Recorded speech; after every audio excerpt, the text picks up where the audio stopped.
इस वीडियो में बात करते हैं इफ एल्स की। तो इफ एल्स क्या होता है? ये कंडीशनल स्टेटमेंट्स होते हैं। कंडीशनल स्टेटमेंट्स का मतलब ये हुआ कि जो स्टेटमेंट हैं वो कंडीशन के आधार पे एग्जीक्यूट किए जाते हैं। कंडीशन अगर ट्रू होती है तब कोड एग्जीक्यूट होगा, और कंडीशन अगर ट्रू नहीं होती, फॉल्स होती है, तब कोड एग्जीक्यूट नहीं होगा। तब कोई दूसरा कोड जिसको हम चाहते हैं एग्जीक्यूट हो तब वो एग्जीक्यूट होता है।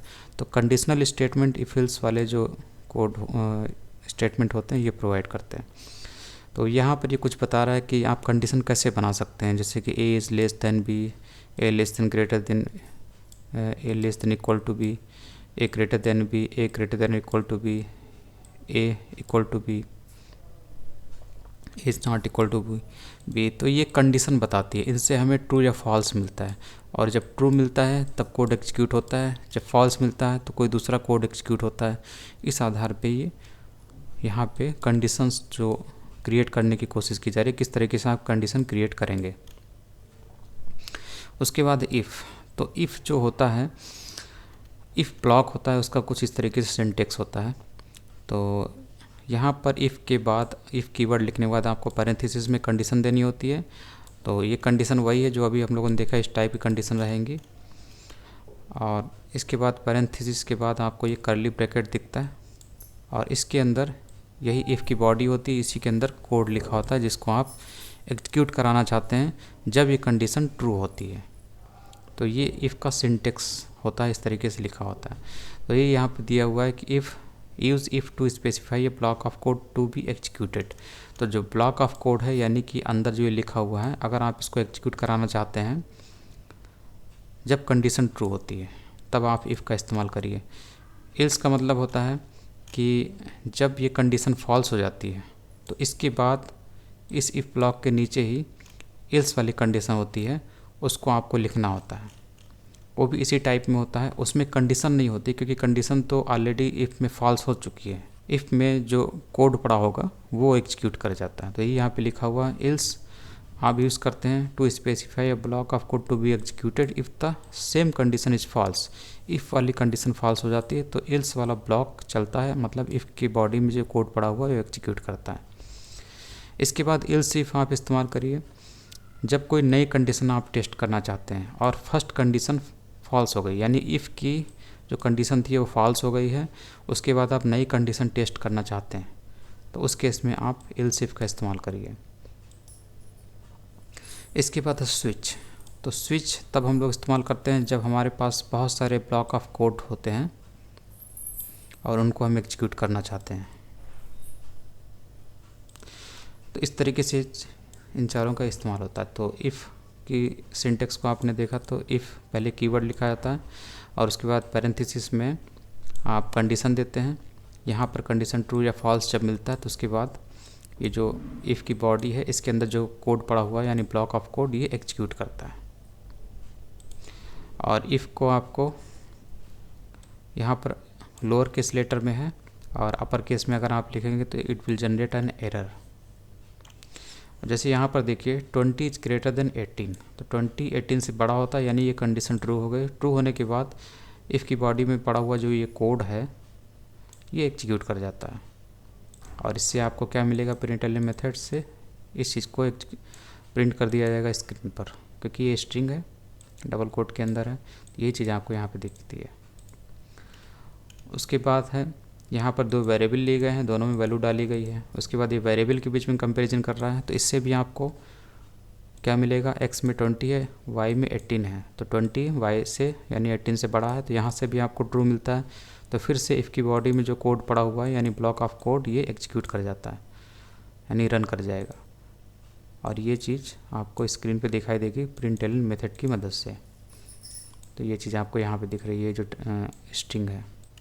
उसके बाद एल्स स्टेटमेंट, मान लीजिए ये कंडीशन आपकी फॉल्स हो जाए, तो ये जब कंडीशन फॉल्स होती है तो ये जो इफ़ का ब्लॉक है ये एग्जीक्यूट नहीं करता है, बल्कि एल्स वाला जो ब्लॉक है ये वाला ये रन कर जाता है। तो यहाँ पे देखिए टाइम 20, टाइम जो वेरिएबल बनाया है इसमें इंटीजर टाइप की वैल्यू है 20। उसके बाद यहाँ पे कंपेयर कर रहा है, तो टाइम इज़ लेस देन 18, यानी 20 लेस देन 18, तो ये फॉल्स हो जाएगा, क्योंकि इससे आपको फॉल्स मिलेगा।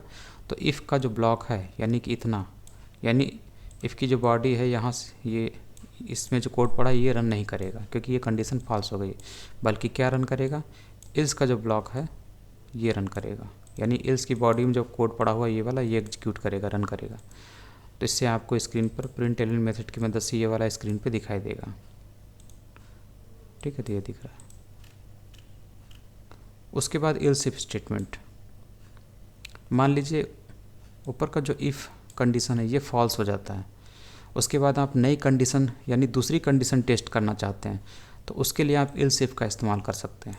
तो दूसरी कंडीशन, ये कंडीशन तो फॉल्स हो, उसके बाद कंट्रोल यहाँ पर आया और ये दूसरी वाली कंडीशन टेस्ट करेगा। अगर ये कंडीशन ट्रू होती है तो एल्स इफ का जो ब्लॉक है यानी एल्स इफ की बॉडी में जो पड़ा हुआ कोड है, एल्स इफ की बॉडी कहाँ से कहाँ तक, यहाँ से यहाँ तक, यानी ये जो कोड पड़ा हुआ ये एग्जीक्यूट कर जाएगा। एल्स इफ की बॉडी का जो कोड है ये एग्जीक्यूट कर जाएगा और उसके बाद एल्स नहीं करेगा, क्योंकि इनमें से कोई भी अगर एक एग्जीक्यूट करना होता है तो एग्जीक्यूट करता है। अगर ये एग्जीक्यूट कर गया होता तो एल्स इफ ही नहीं चलता और ना ही एल्स चलता। ठीक है, कंडीशन टेस्ट होने की बात तो दूर, ये चलते भी नहीं अगर ये शुरू वाला ही चल जाता। ठीक, लेकिन ये नहीं चला था इसलिए यहाँ पर सेकंड कंडीशन टेस्ट हो रही थी और ये कंडीशन जब ट्रू हो जाती है तो ये वाला एल्स इफ का जो ब्लॉक है ये कोड एग्जीक्यूट कर जाता है। लेकिन मान लीजिए ये भी ना चले, जैसे ये फॉल्स हो गया और ये भी फॉल्स हो जाए, तब कंट्रोल यहाँ पर आएगा और एल्स की बॉडी में जो कोड पड़ा हुआ है इसको 100% चला देगा। ठीक है, तो इस तरीके से आप एल्स इफ का इस्तेमाल कर सकते हैं। जैसे इसी में देखिए तो यहाँ पर टाइम वेरिएबल में वैल्यू 22 और यहाँ पे 22 लेस दैन 10 ये फॉल्स हो जाएगा। ठीक है, तो ये वाला इफ़ ब्लॉक है ये नहीं चलेगा, बल्कि कंट्रोल यहाँ पर आएगा, यहाँ पे टेस्ट करेगा कि 22 लेस दैन 18, तो ये भी क्या होगा, ये फॉल्स हो जाएगा। ये तो फॉल्स हुआ ही, उसके बाद कंट्रोल यहाँ पर आया इसको टेस्ट करने के लिए, ये भी फॉल्स हो गया। तो फिर ये भी ब्लॉक का जो कोड है ये एग्जीक्यूट नहीं करेगा क्योंकि कंडीशन फॉल्स हो गई एल्स इफ वाली।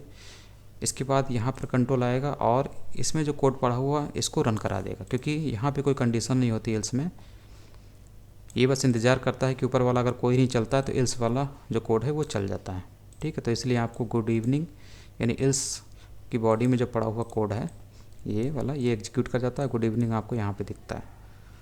अब सपोज यहाँ पर एक और एल्स हम लोग एल्स इफ ले लेते हैं, हम लोग यहाँ पे ले लेते हैं, इसको कॉपी कर लेते हैं और यहाँ पर एक और ले लेते हैं इसको कुछ इस तरीके से, और यहाँ पे कंडीशन दे देते हैं टाइम 23। तो देखिए ये तो फॉल्स था ही, इसलिए ये इफ़ वाला इफ़ नहीं चला, ये कंडीशन फॉल्स होगा तो ये कोड एग्जीक्यूट नहीं किया, और ये कंडीशन फॉल्स होगा तो ये भी कोड एग्जीक्यूट नहीं किया।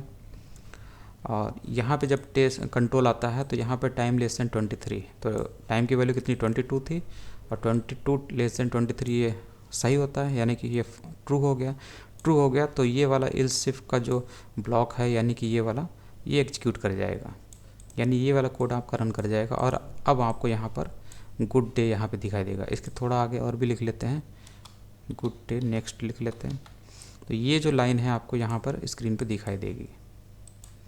ठीक है, उसके बाद एल्स तो चलेगा नहीं क्योंकि कोई एक इनमें से चल जाता है तो बाकी कोई दूसरा टेस्ट नहीं होता है। ठीक है, तो ये चीज़ आपको यहाँ पे दिख रही है, ये वाली चीज़, क्योंकि ये कंडीशन ट्रू हो गई।